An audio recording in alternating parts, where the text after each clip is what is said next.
Slovanski Blood Hospital, Croatia, May 1994. In inter-ethnic wars, the body of a woman becomes a battlefield. Witness Europe at the end of the 20th century. The penis of the modern fighter is soaked in screams of raped women, just as a knife's blade was once soaked in the blood of his enemy. An attempt to apply psychoanalytical concepts to the autopsy of horror. This inter-ethnic violence could perhaps be better understood by the use of Freudian terms. Certain Freudian notions that belong to the world of primal urges can shed more light on this world of nationalist violence than a more conventional terminology. See if the following concepts can better explain the sources of ethnic violence in Bosnia. Nationalistic libido, libidinous nationalism, infantile ethnic sadism, the fantasy world of a national minority, nationalist neurosis, narcissistic neurosis of the ethnic majority, obsessive neurosis of the ethnic minority, the nationalist imperative, the urge to dominate, the urge to threaten, the urge to destroy. Hello?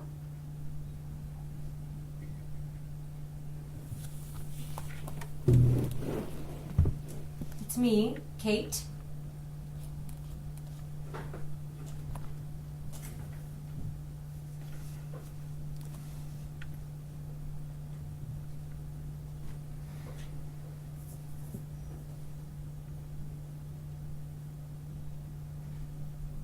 It's a beautiful day outside, and some people are walking in the garden.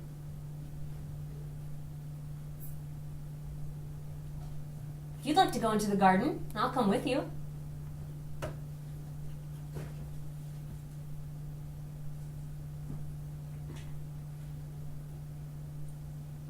I'm not asking you to talk to me. But if you'd like to go into the garden, I'll come with you.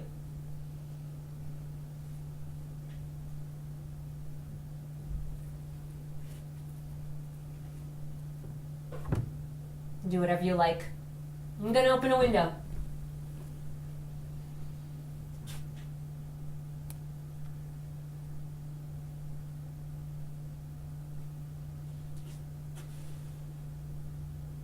Can you feel the spring? Dubois Camp, Bosnia, June 1994. Are those ethnic groups who have never had their own nation state most vulnerable to such atrocity? Are they more at risk than others of becoming caught up in the primitive sadism? Amazing parallels exist between nationalistic sadism and Freud's description of infantile sadism. Do members of ethnic groups who have never had their own nation state react in a similar way to those people who have never sublimated their sexual urges? First thought, the manifestations of nationalistic frustration have much in common with the manifestations of sexual frustration. Following this logic, the nationalist explosion could be analyzed from a Freudian perspective as an urge-born frustration.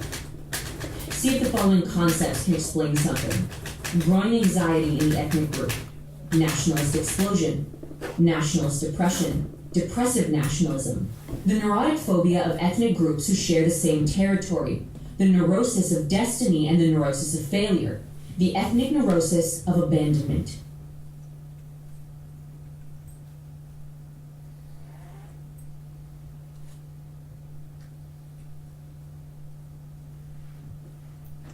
I know you can hear me. I feel you can hear me. That's why I'm talking to you, because I know you can hear me. I'm not asking you to answer me. I'm not asking anything at all. I'm Kate, you're Dora. Hello, Dora.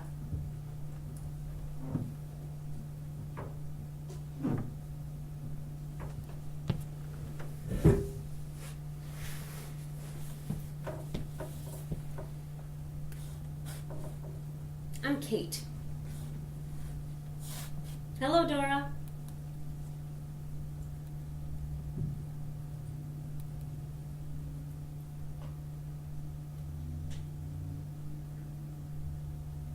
It's a pretty name, Dora.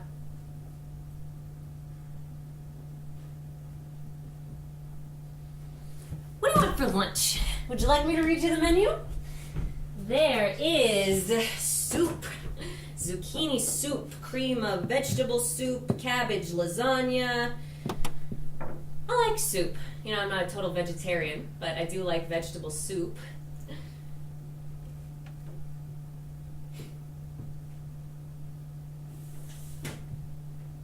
I'll leave the menu for you here on the table. You can tick off whatever dish you like.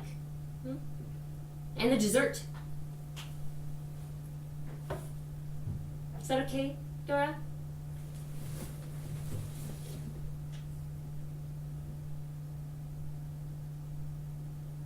Goodbye, Dora. Modrica, Bosnia, August 1994. A portrait of today's Balkan soldier. Literate, educated, often to the level of high school certificate, even college.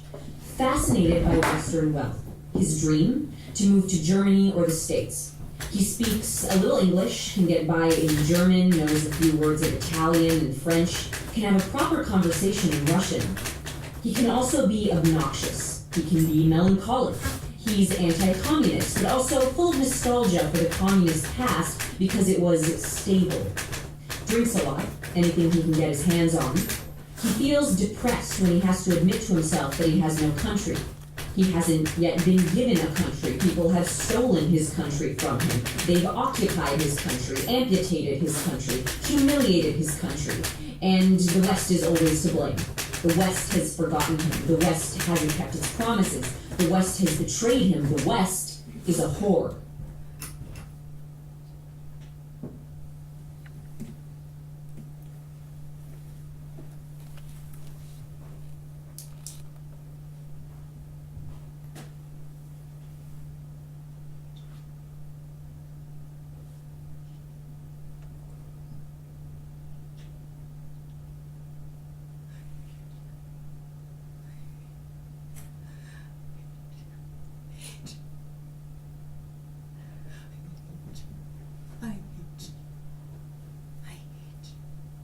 I hate you. I hate you.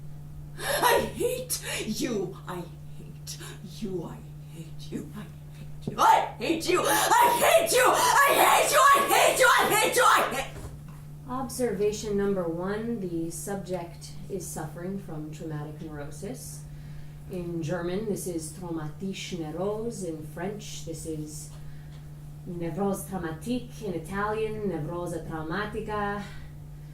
The root cause of this trauma is the rape to which she was subjected about 2 weeks ago. It would appear as though there was no neurological harm done.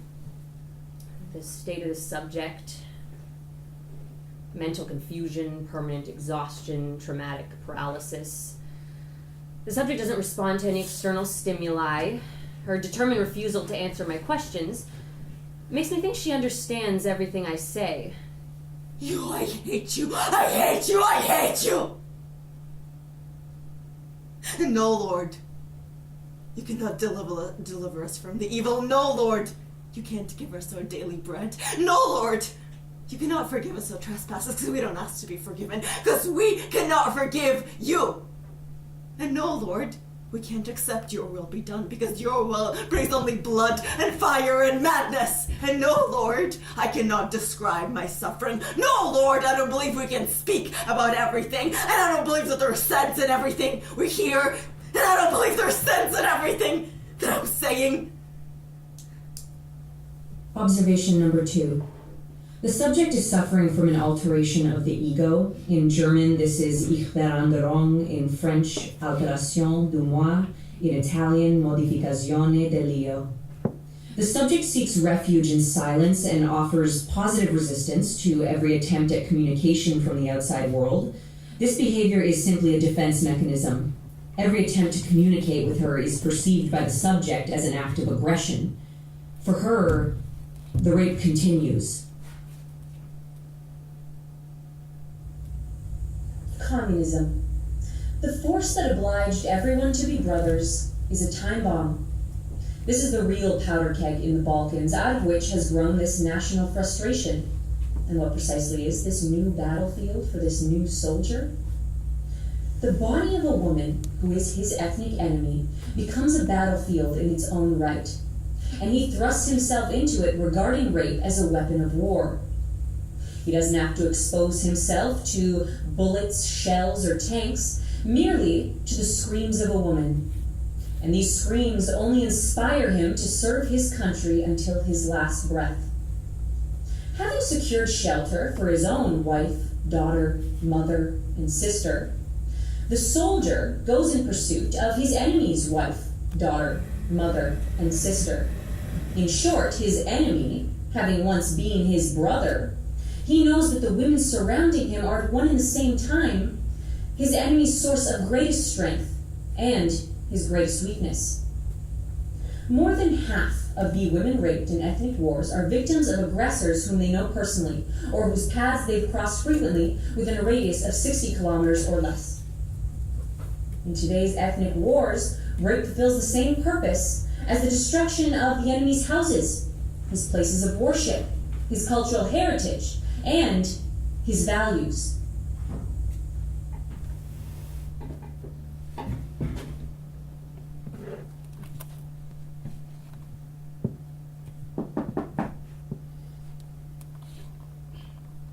Hello, Dora. It's me, Kate.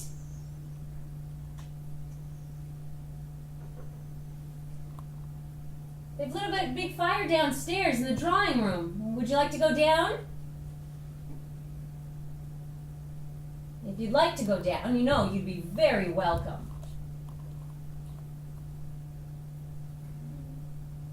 Do you like an open fire? I think it's really beautiful.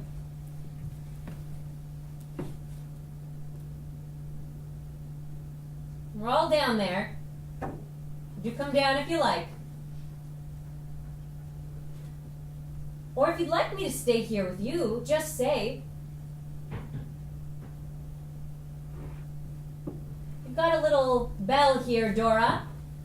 If you'd like me to come up and sit with you, just ring.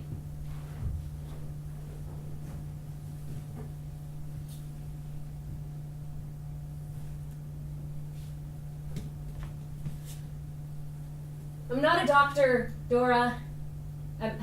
I'm not here as a doctor. I'm not here to force you to get better.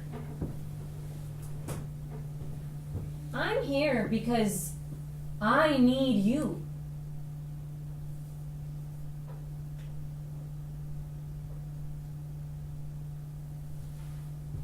Bye-bye then, Dora.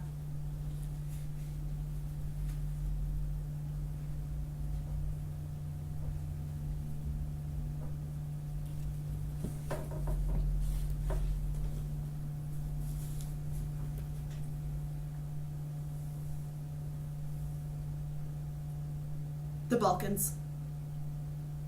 It's like this. An emotional time bomb. In the Balkans, we really know how to drink. Hey, we haven't seen each other for 3 whole weeks. That's a long time. That's unbearable. Let's go have a drink. And you drink till the small hours. Because in the Balkans, if you're mates, you can't bear not to see each other for 3 whole weeks. Any excuse to booze till 5 in the morning. Haven't seen you for a week. Oh dear, that's a long time. Let's go have a drink. You drink till midnight. And to make the separation of friends bearable, you have to drink just a bit every single day. So the thing to do is to go drinking every day after work from about 6 o'clock till about 10 o'clock. Then it's okay. Then you can go home. Spend a few minutes with the kids or with your wife. Your wife is nothing but a childbearing machine. The only thing she knows is how to nag her husband from the moment he comes in. That's why he comes home late and goes out early. And in the mornings he has a hangover. That's really the best time for his wife to have a go at him. In the evening, she doesn't dare say too much. In the evening, the sense of honor is very strong in the Balkan man. In the evening, if the wife oversteps the mark with her nagging, he'll just get angry, knock back another bottle, or 2, or 3. Because in the evening, having spent time drinking with his friends, the Balkan man starts to become sad. He begins to get obsessed and tortured by great metaphysical questions. You don't understand the first thing about history, my dear, no.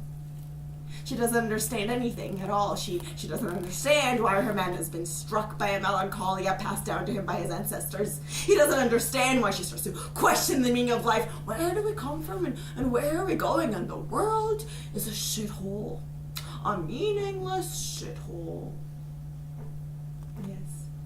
In the evening, having knocked back several dozens of bottles of beer with his friends, the Balkan man starts to get despair at the sheer inadequacy of language, and all he can do is piss and cry.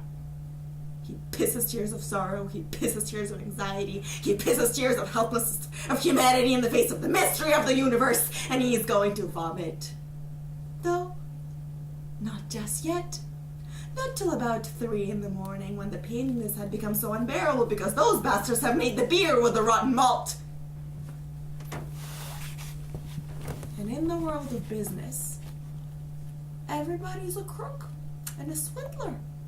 If you want a decent beer, it has to be foreign, but even then you have to make absolutely sure that the label hasn't been faked, because everything is fake nowadays. That's why the country will never get out of the hole that it's in, because everybody's a crook and a swindler. They faked our history. They faked our future. We don't stand a chance. We're a nation of gypsies. We've never had a proper country. We've never been independent. We've never been free. We don't even know where we really come from. But communism has changed us down to the very marrow. I don't even know what we're doing. At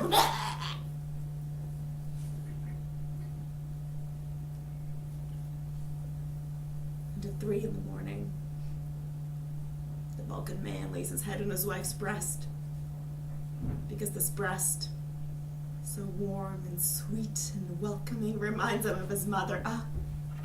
His mother, the only person in the whole world who always understood him, who always loved him, who always had faith in him, and in the arms of his wife, though he thinks she's a bitch, the Balkan man hopes to find the security he felt nestled in the arms of his mother. And his soul is bleeding because he hasn't in his mother since his sister's wedding, because his mother's growing old, because his mother's been dead for 2 years, because his mother's been dead for 10 years, because his mother left him when he was only 5. Do you realize the kind of childhood I had? Deprived of a woman's love since the age of 5, do you?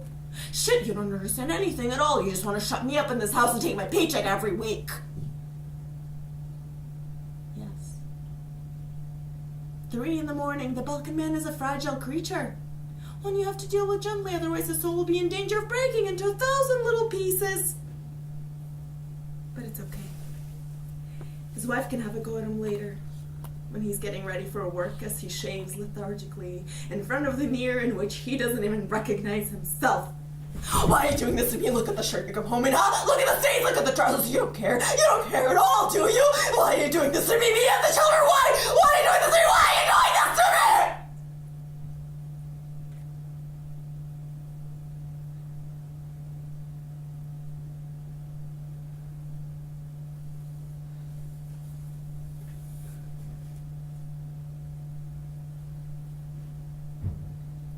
Because of his hangover, he finds it hard to answer. In fact, he doesn't answer. He is in a stupor, as if in a bubble separating him from the rest of the universe. He drinks his coffee black and very strong, but he doesn't eat, because when you have a hangover like that, you can't face eating. And he leaves for work, without looking at his wife, hardly even looking at his children. Extremely uncomfortable in the shirt his wife has made him put on, all clean and freshly ironed, and all day this shirt will be his wife's silent reproach, heavy to bear and impossible to forget, a sort of cage which will remind him with every move he makes that he is a prisoner for life, and he has all those mouths to feed, and not at least his own.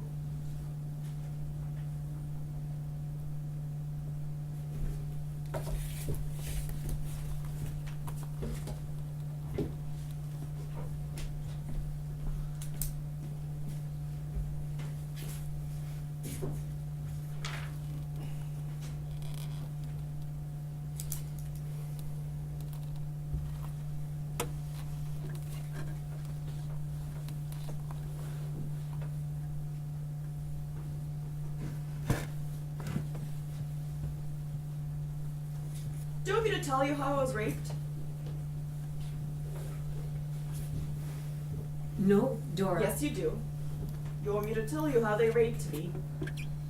No, Dora, I don't want Yes, you to you tell me do. anything at all. You want me to tell you in detail how they raped me? No, Dora, I don't. It's for your report. I'm not making a report, Yes, Dora. you are. You're making a report for the Boston Psychiatric Clinic. No, Dora, I'm not making a report for the Boston Psychiatric Clinic. But you work for the clinic. And you're American. And you're called Kate. I am American, and I am called Kate, but I'm not making a report for the Boston Psychiatric Clinic. There were 5 of them. I don't want to know, Dora. You're from Boston. Yes. There were 5 of them. I don't want to know, Dora. You're from Boston. And soon you'll be going back to Boston. Yes, I do live in Boston, but I won't be going back there for a There were while. 5 of them. But I don't know if there were Muslims or Croats or Serbs. In Bosnia, we speak Serbo-Croat. I have to go now, You have Dora. to put in your report that I don't know if there are Muslims or Croats or Serbs. Goodbye, Dora. You can call me Go when back home! Go back home, Kate! Go back to where you belong! Observation number 3. The subject suddenly comes out of her state of torpor. That doesn't mean she's getting better. She's just trying to come to terms with the world by means of aggression. It is absolutely imperative that somebody is with her every single minute in order to absorb her negative energy.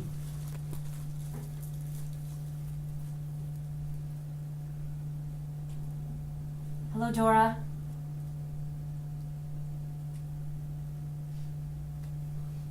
I'd like to talk, Dora.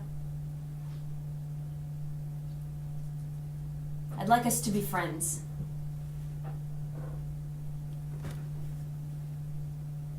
I brought you some flowers. I hope you like flowers. May I put them on the table?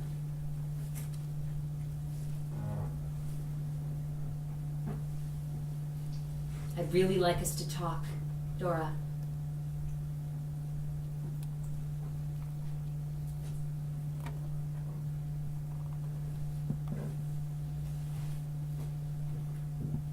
You know, tomorrow is the longest day of the year and the shortest night. It's the summer solstice.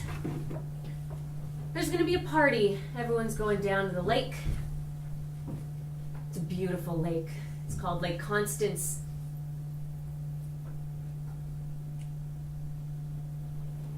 If you like, we could go for a walk by the lake.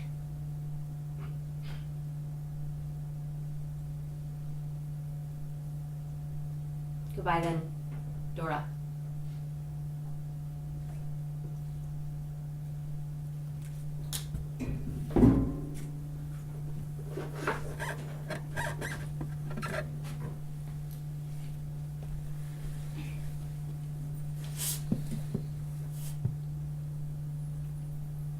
Daddy, what is Europe? It's just a pile of old stones. Grandpa, what is Ireland? It's a stone country.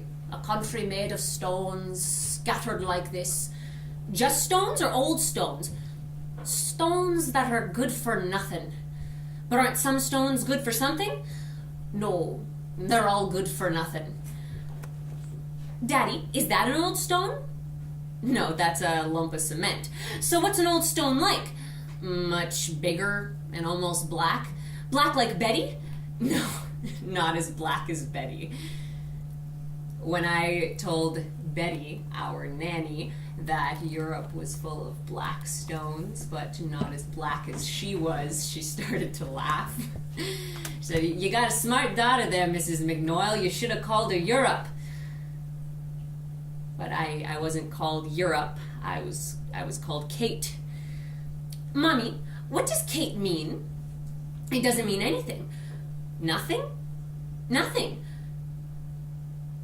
And I started to cry, because how could my name mean nothing? Well, of course it means something. It means Kate. And McNoyle? Well, it means McNoyle. And why did the McNoyles leave Ireland? What? Well, I know you left Ireland, but why? Why did you? Grandpa says all the McNoyles left Ireland. So go and ask him and let me be. Grandpa, Why did you leave Ireland? Because there were too many stones on my land. How many were there? One day I decided to count them, and I counted them for 10 years. Every day I picked up about 100 stones. That's about 36,000 every year. And after 10 years, I picked up 99,999,999 stones. And that's when I said, stop. Enough. There's just too many stones. Too many stones. So, we came to America. Too many stones. That's Europe. Too many stones. That's Europe. One day she will sink under the weight of all those stones.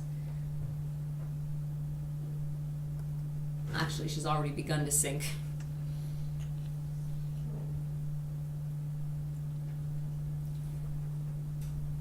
You know, this is the first image I conjured up of Europe.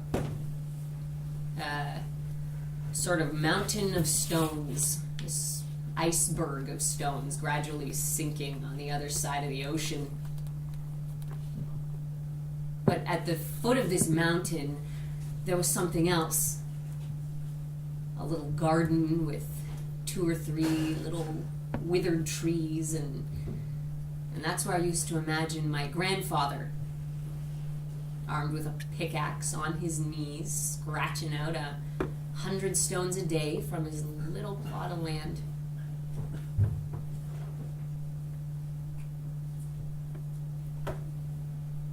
I think it's this image that made me go to Bosnia. When I was told that I'd be helping specialist teams responsible for locating mass graves and exhuming the contents, I was suddenly struck with this image of my grandfather digging up stones.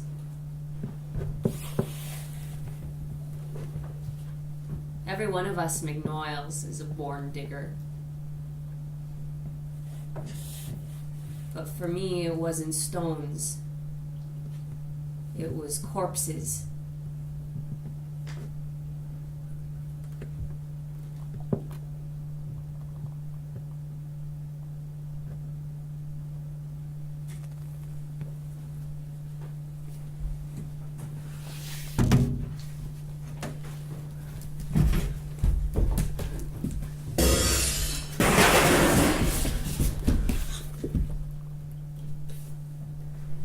You lied to Dora, me! I never You lied don't to need you. me! I do, Dora. No, you I don't! do need you. What do you want to know? I don't know. What are you trying to understand? All I know is that I had a breakdown. Do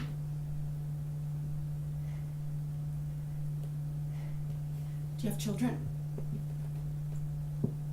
2 daughters. And I haven't seen them in 6 months. You're mad. No, I'm not. What's Boston like? It's beautiful. Do you have photos? Of my daughters? No, of Boston. Yes. And I'll bring them. I'll bring them to show you tomorrow.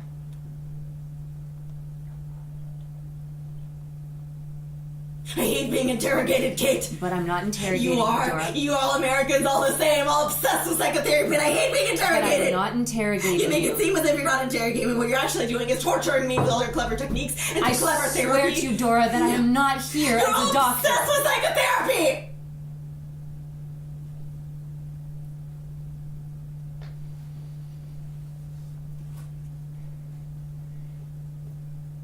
You have to go on living, Dora. I don't think I want to, Kate. You have to. Why should Dora. I care what you think? You and your clever techniques. Don't try to sell me all those stupid cliches about a better life and blah blah blah. No, Dora. I won't. Life isn't the strongest force. I I'm not Death sure. is Dora. stronger. I'm not sure. Death is a brute force. I'm not sure. And it's stronger Dora. than anything. I'm not Do sure. you know I'm still alive, Kate? No, yes, Because I discovered that God does exist. Yes. And I hate him. You see, before I didn't really believe he existed, but after I said to myself, no, so much evil, that only makes any sense if God does exist, and this is what he wants for us, to feed us on a diet of atrocities. And since then, even though I don't really believe in him, I hate him, and that's what keeps me hanging on. I cannot let myself die, because I hate him so much. In a way, that's what keeps me hanging on. Hate is keeping me alive. Hate is keeping me alive. Do you understand, Kate? Do you believe in God, Kate?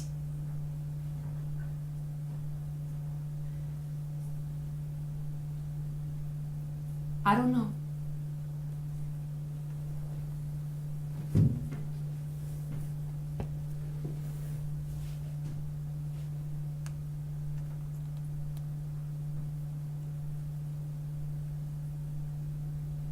You couldn't force me to live if I didn't want to, Kate. I know, You Dora. and your clever techniques, they just make me laugh. And I know. you're so naive, Kate. I'm actually starting to like you. Yes, I really think I like you, Kate. And because I like you so much, I'm gonna do something for you. What? See, I know exactly how I'm going to die. I just haven't decided yet when I'm going to. And because I like you so much, I'm gonna tell you, and only you, when I'm going to die. When? I'll tell you soon. One day before.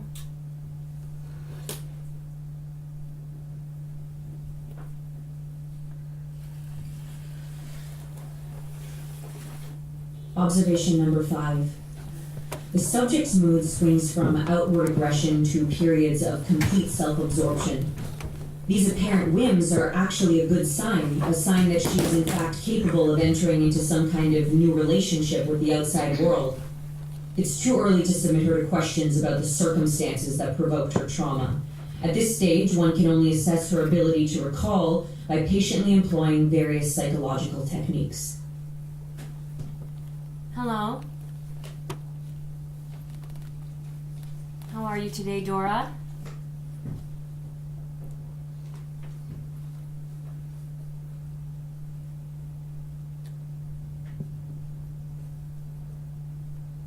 You know, there's a TV downstairs. You can watch it whenever you feel like it.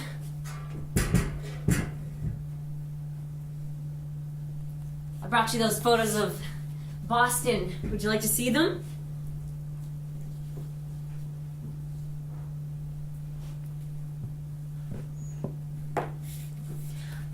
I'll leave them there. You can look at them whenever you feel like it. Or would you like me to show them to you now?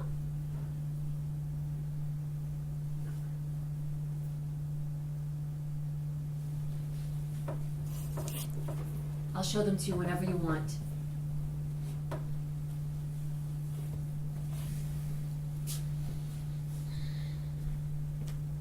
Kate, Yes? is that really Lake Constance? Yes. Is that in Switzerland? No, it's in Germany.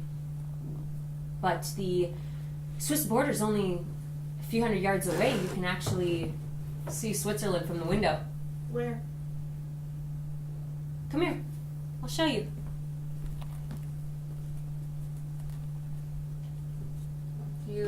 You see those houses there at the foot of the hill?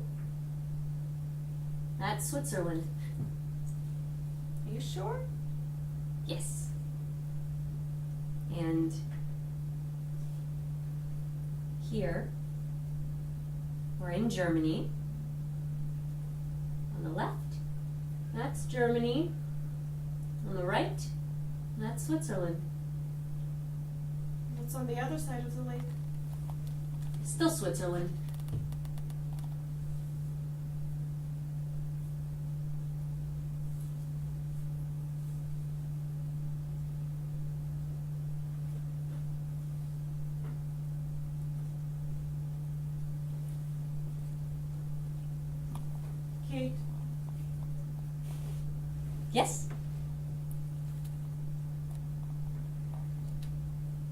How did I get here? You were transferred here because you were very ill. It's funny. I always wanted to see Switzerland and Germany. Now you can. Yes. I like this window. You can see Switzerland and Germany from it. So what is this place, a hospital? It's a sort of convalescent home. And why are the letters USA printed on everything? Where have you seen that? Right there. USA. There's also an inventory number. 6632D. So America has sent a chair for me, number 6632D. It's because this used to be an American Army medical center. For the insane. No, not for the insane. For the sick. Kate, Yes? I want to leave here now. Did you hear what I said? Kate. Kate! Yes. I want to leave here now. I don't want this chair number 6632 from the Americans. I don't want this blanket number 507F from the Americans. I want to go away. I want to go away. Get out of here now. Now.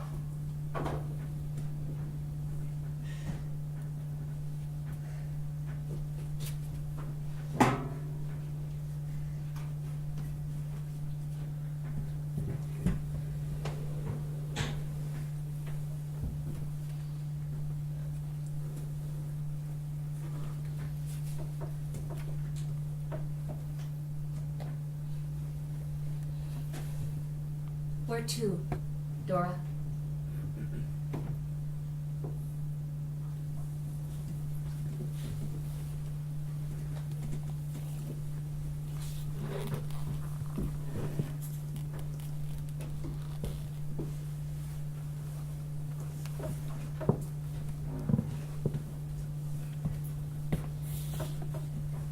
When you open up a mass grave, there are certain techniques you have to use. So, I took a course in the excavation of mass graves.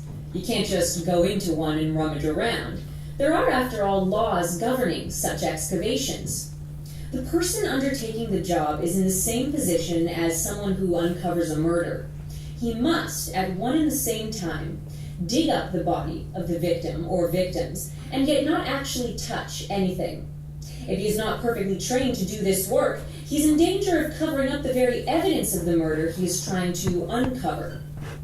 He will discover not only the body or bodies of the victims, but also very often the evidence of how the crime was committed. For example, bullets if the victim or victims were shot. Every single object found in the vicinity of a victim or victims in a mass grave has a legal significance because it could help to reconstruct the crime and reveal the context in which the crime was committed. Consequently, the person doing this work carries an enormous responsibility. Under no circumstances must he separate the corpse or corpses from the personal effects that would help identify the victim or victims. He must make an inventory of every single thing down to the last detail, making sure not to damage anything. He has to work in stages. The first stage is to survey the area and identify any potential mass grave. The second stage is to record the layers of earth and the way in which the various layers cover the body or bodies. Depending on how many layers of earth there are and their composition, earth, sand, stone, concrete, etc., he has to choose the right tools for that particular excavation. The third stage is the excavation itself. The fourth stage involves the preservation of the excavated materials. The fifth stage is the interpretation of what's being found. This work is always done by a team. In every team, there's a topographer, a photographer, an archaeologist, a doctor, a lawyer, experts to examine the military context in which the crime was committed, and a psychologist. The psychologist is there to make sure that the other members of the team don't break under the stress. If he notices that a member of the team is no longer in a fit state to continue, he has to intervene and remove him from the site. Then he'll make an evaluation of his mental state and advise him, or it could be her, to take a break from the excavation for a while. That's how I came to Bosnia, to work as a psychologist for the teams of people excavating mass graves. And so I became an excavator myself. Me. Kate McNoyle, 35 years old, graduate of Harvard University, specialist in obsessional neurosis and psychoanalysis, author of a 770-page thesis on Freud and his concepts of child narcissism, married and a mother of 2 daughters, me, Kate McNoyle. I should be ashamed of myself. I haven't seen my family in 6 months, and I don't have time to think about them much because something else has taken over my life. To excavate. To excavate. Excavate. Excavate. Mass graves in Bosnia. In the name of the United States of America, in the name of the UN, in the name of Western civilization, in the name of the Allies, in the name of truth, in the name of justice, in the name of the past, in the name of the future. It's a hard weight to carry on your shoulders, Kate McNoyle, but you'll never be able to regain your balance of mind until you understand. Why?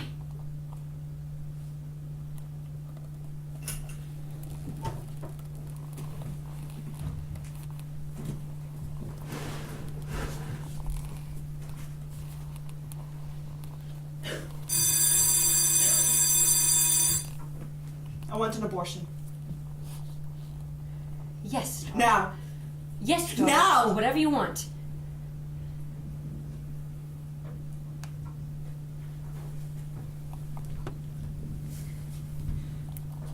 But you'll have to wait just a little. I don't want to wait. I'm unclean because of this thing inside me. Yes, I understand. And I don't want it to start moving, Kate. It won't move. It's moving already. I can feel it. I can feel it pushing and I don't want it to. I need someone to get it out. You just have to wait one more Kate! minute.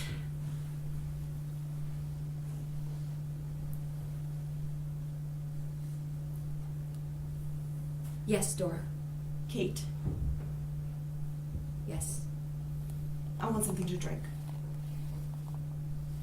Yes, Dora. Something strong. Yes. Some vodka. Right.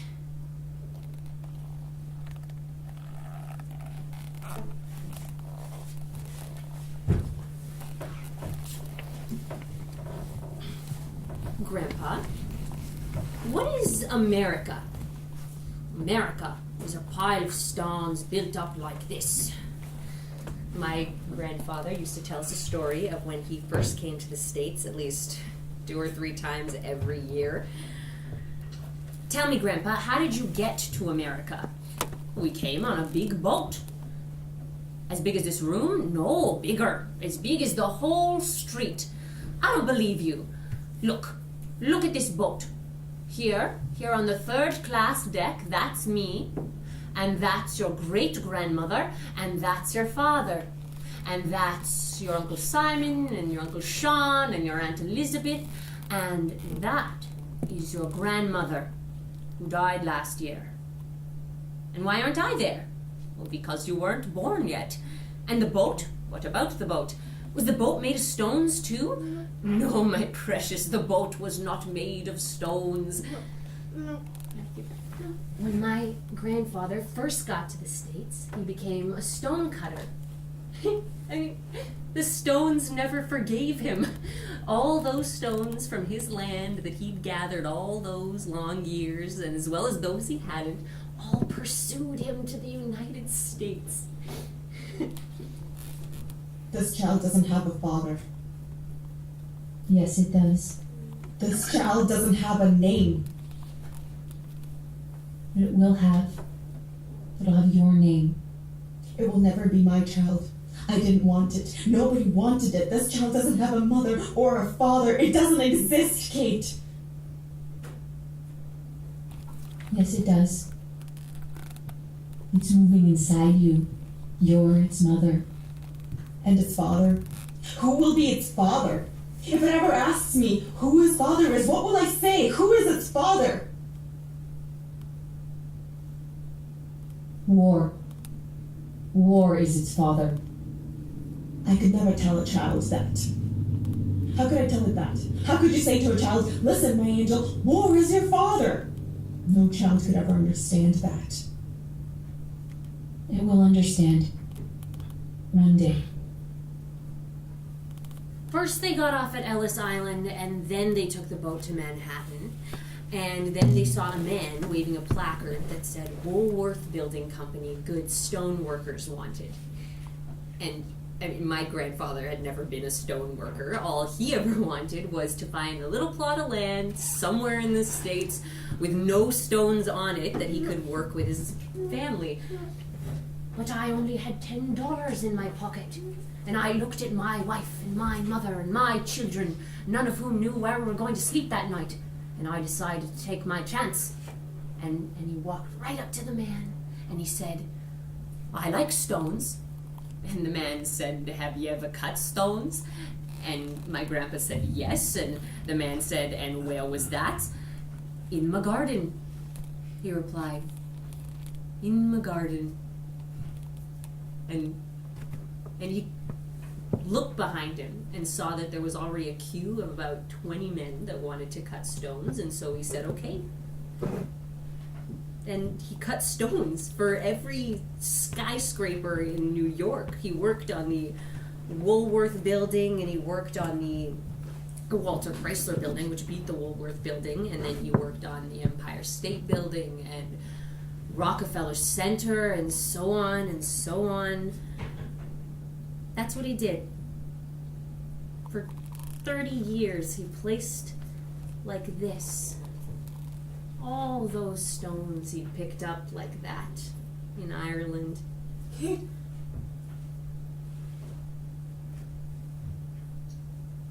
It's moving. Are you sure? I can feel it. I can feel it pushing and I don't want it to. It's climbing up my insides. It's always hungry. It's always hungry, little There's beast. nothing to worry about. I'm No, here. it's always hungry. I can feel it climbing up my insides and it's taking up too much space and it hurts. I need I'm someone to get here. it out. You need to get it out. It's too You need to get soon. it. Dora, it's too soon. But I'm cold and it's taking up too much space and I'm shivering. It's taking up so all this space and I'm the size of a barrel. I can't stand it anymore. Go to Can't sleep, stand it Dora. anymore. I'm here. I'm here.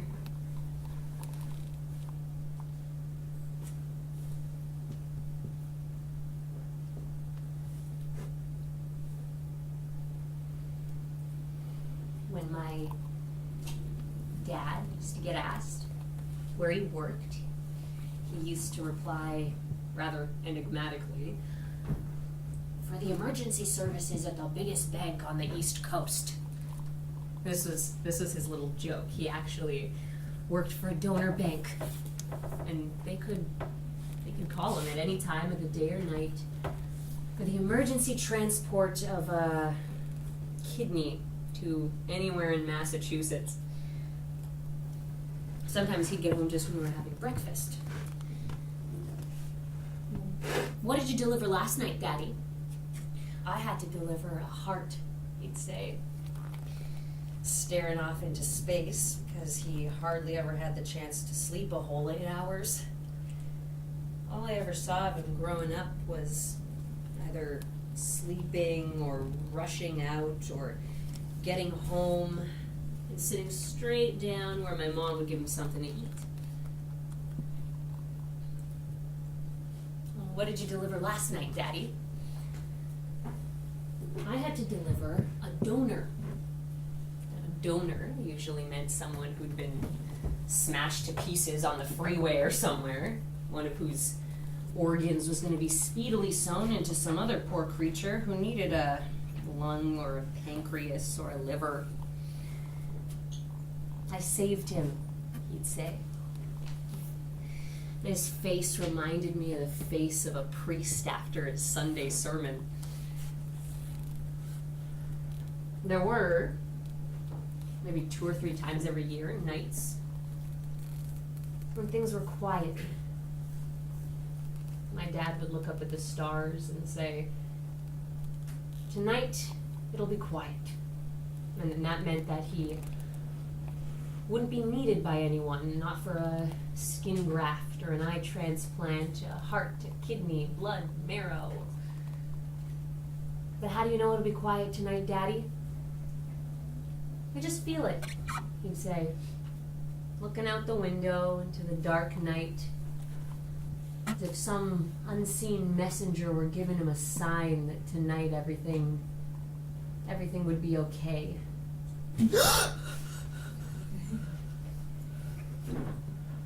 I saw him. What do you mean you saw him? In the darkness. When? Just now, he was bending over me. What did he look like? He didn't have a face. No face. No, he was just A what? just a mouth. He was just a gaping mouth. Go to sleep, Dora. I'm here.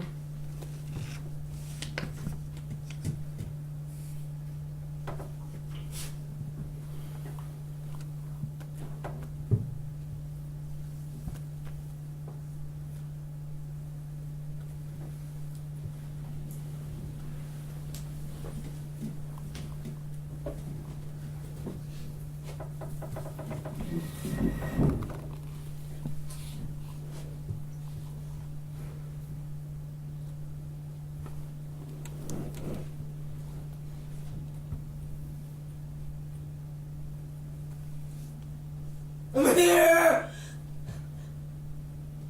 Who are you? It's me! Me! I can't see you.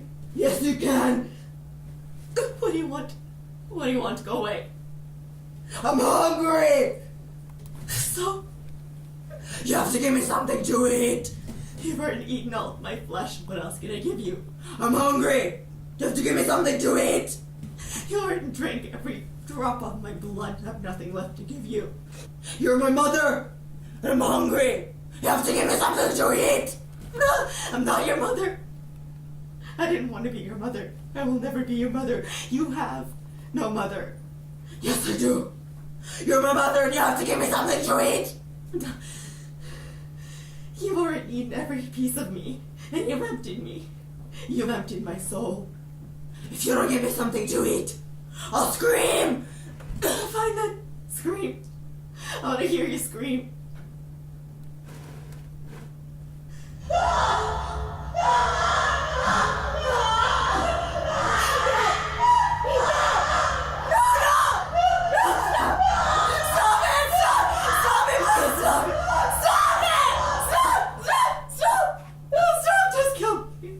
Just kill me. Kill me!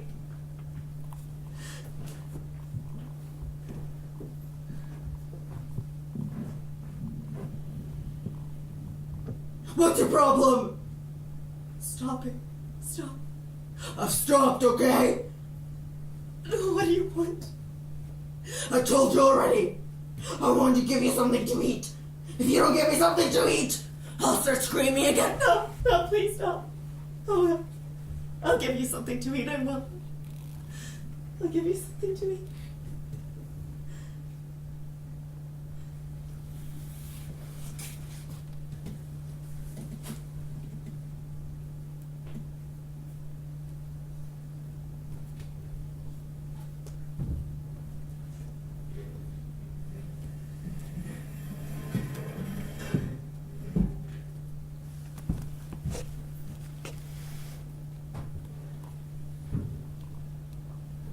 It's me. I don't know who you are. Stop pretending. You know exactly who I am. No, I don't. Yes, you do. And it's you who has to bring me into the world. No, I don't. I will never bring you into this world. Yes, you do. You have to. No, Oh, I don't have to bring you into the world. You have no choice. You're my mother. And it's a mother's job to bring a child into the world. No, I didn't want to be your mother. You are a war child. You have no parents. You're born of horror. You are a child of horror. If you don't bring me into this world, I'll scream.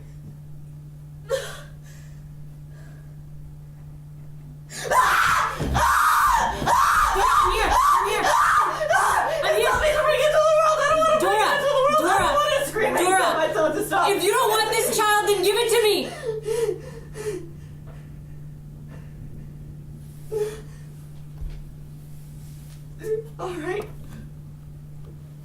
Alright, I will.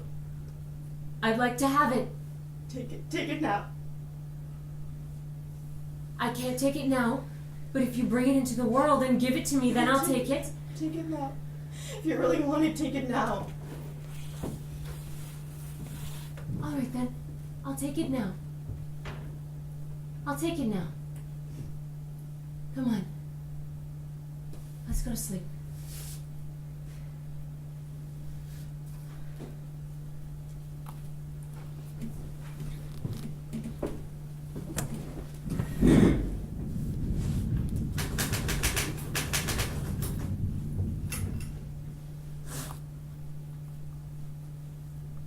What do you do if you're in a forest near Srebrenica and you find the following objects in a clearing scattered in the grass over an area of about 10 yards?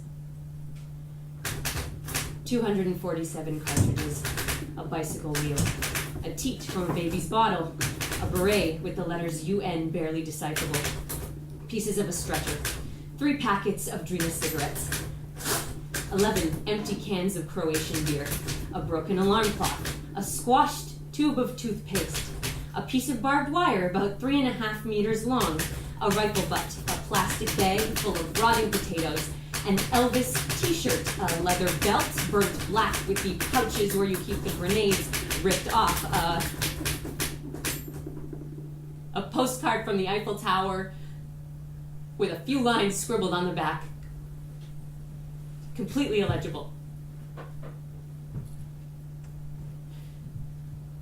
If you're in a forest near Srebrenica and you find these things scattered in the grass, there's a 50-50 chance you're in the vicinity of a mass grave.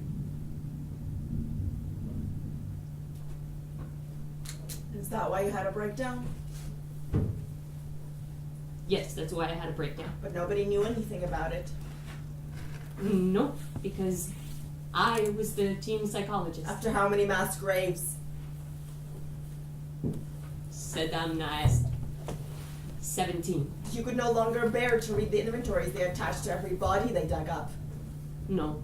You could no longer bear to hear the sounds of the trowels, the crowbars, and the pickaxes No. as they were digging and grading and sweeping. No. And the state of the excavated matter, the state of its decomposition. You weren't able to handle any of that either. No. And everything you learned about excavating graves made you feel ashamed.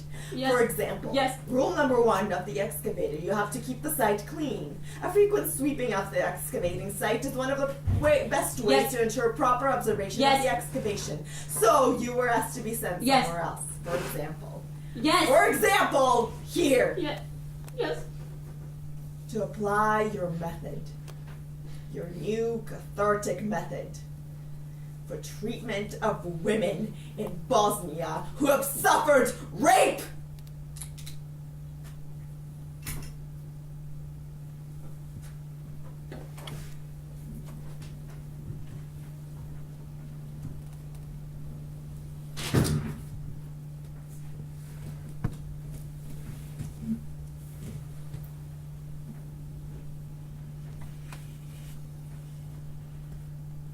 I'm here. What do you want? I've given you something to eat, so what do you want now? I don't know. I need to rest. I've given you something to eat, so shut up. I can't shut up. I'm frightened. So, I need to rest. Go away. I've given you something to eat, that's enough. No, it's not. I need you to give me a cuddle. I can't cuddle. I don't know how to. And I'm frightened too. If you don't give me a cuddle, I'll scream.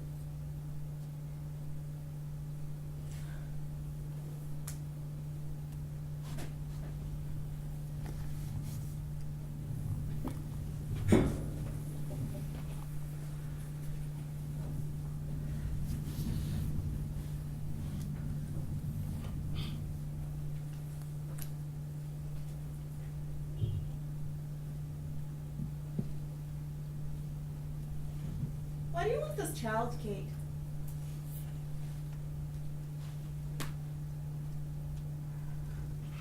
Because I do. Can't you have any of your own? Yes, I can. So is it because you like children? Yes. It's because I like children.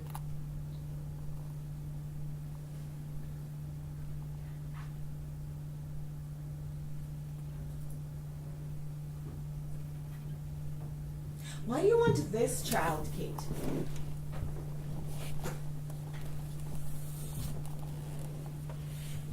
I don't know.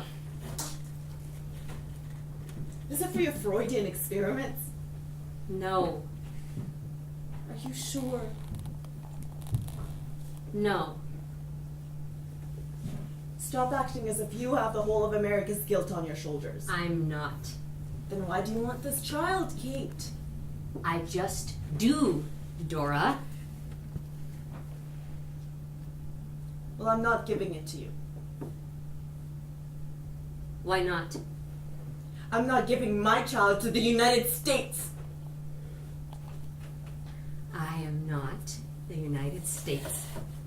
I am not a representative of the American government. I am not the President of the United States. My roots are in Ireland. I'd rather die than give my child to the United States! I want it! That's all there is to it! After all the corpses I've dug up in your country, I deserve to go home with this child!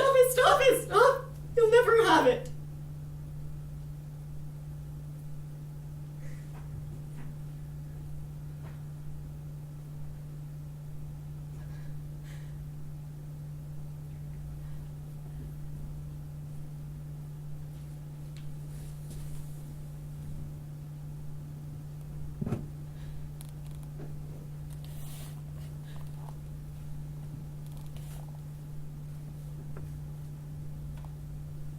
Your belly is a mass grave, Dora. When I think of your belly, I see a pit full of corpses, dried up and swollen and rotting. But at the bottom of this pit, there's something moving. Something living amongst all the dead. There's something alive. I'll never let you kill your child, Dora. I came to your country to learn how to excavate mass graves. And every time I excavated one, I had the insane hope that I would find just one survivor. This child is a survivor. It has to be saved. It has to be pulled out.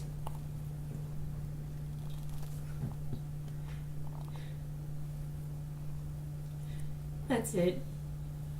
That's all there is to it. We have to save it from the mass grave.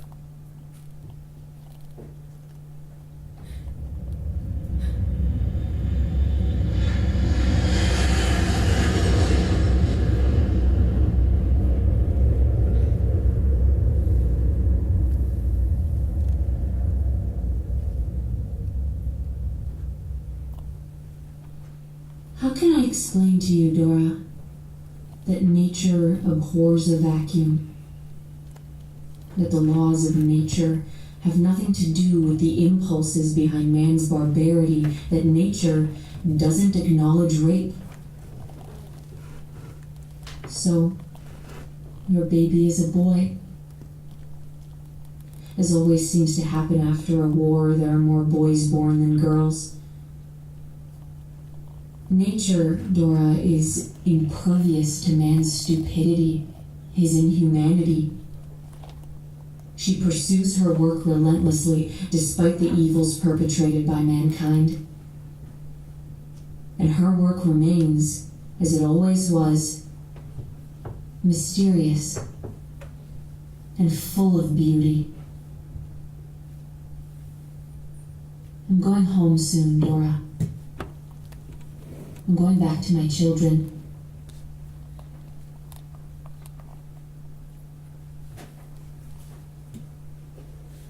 Dear Chief Commander, I'm sending you, as requested, the report on my activities in Bosnia over the past 22 months.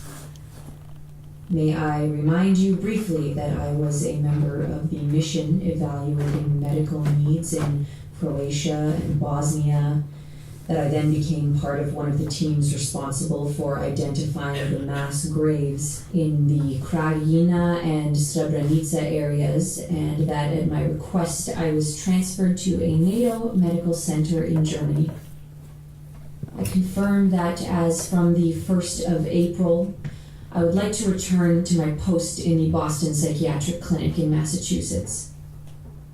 Thanking you for your understanding, Kate McNoyle.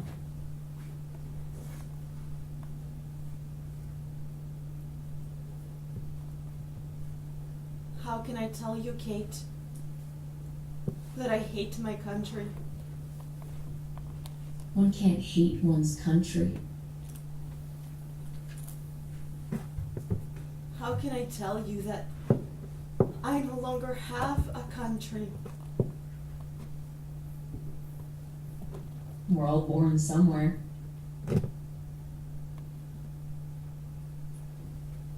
How can I tell you that I never want to go back there where I was born? You will one day.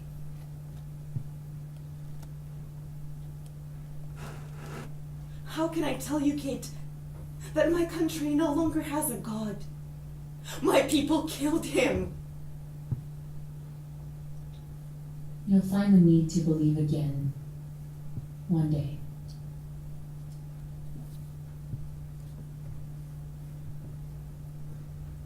How can I tell you that all I want to do is to get as far away as possible from this accursed place, from this hell? One day you'll want to see your home again.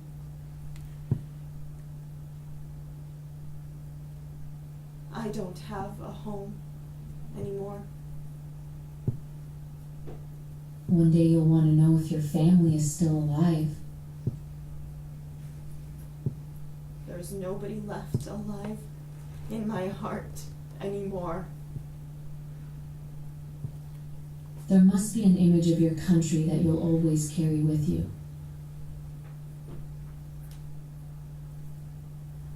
Do you want to know the image of my country that I carry with me? Do you?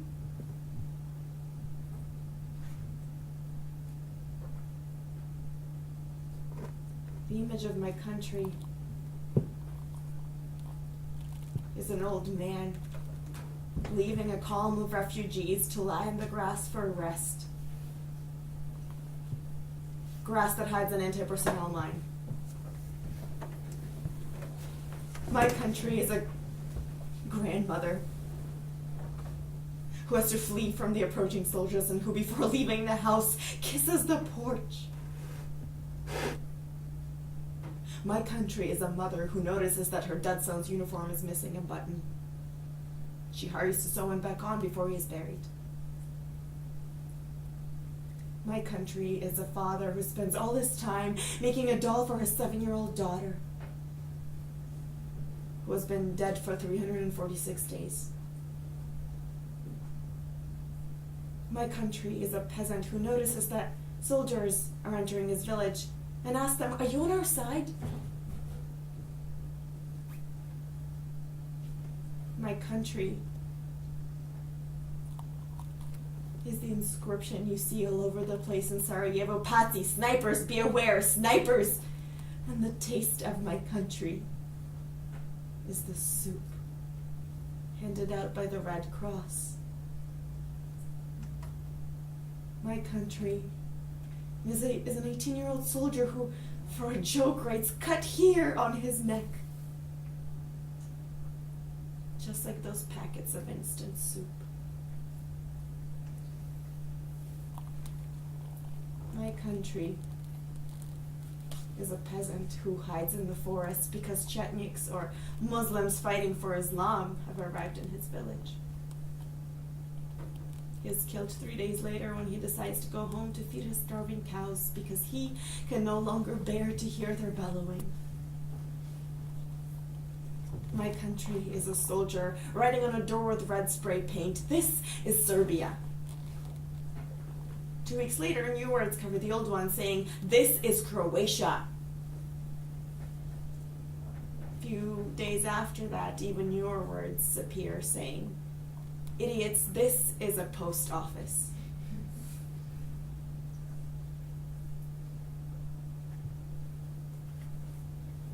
My country is the inscription written on a tree in Sarajevo. Hello? I'm still alive. Dear Kate, I don't really know what I'm going to do now. I've filed applications for immigration at the Canadian, Australian, and South African embassies. I don't want to go to America. My baby's fine. He weighs 13 pounds now. When you last called, you wanted to know the precise moment at which I decided to keep him. I'll tell you. One day, just after you left, I went for a walk by the lake. As I walked, I looked at the trees and the water. All of a sudden, a notice nailed to a tree caught my eye. I went to take a closer look, and this is what it read. "We would like to inform you that this tree is dead. It will be cut down the week commencing April 2nd. In its place, and for the enjoyment of all visitors to the park, we will be planting a sapling. Signed, the Department of Parks and Gardens." I read this once, then again, then several times more. And that's when I decided to keep my baby. Ljubim te, Dora.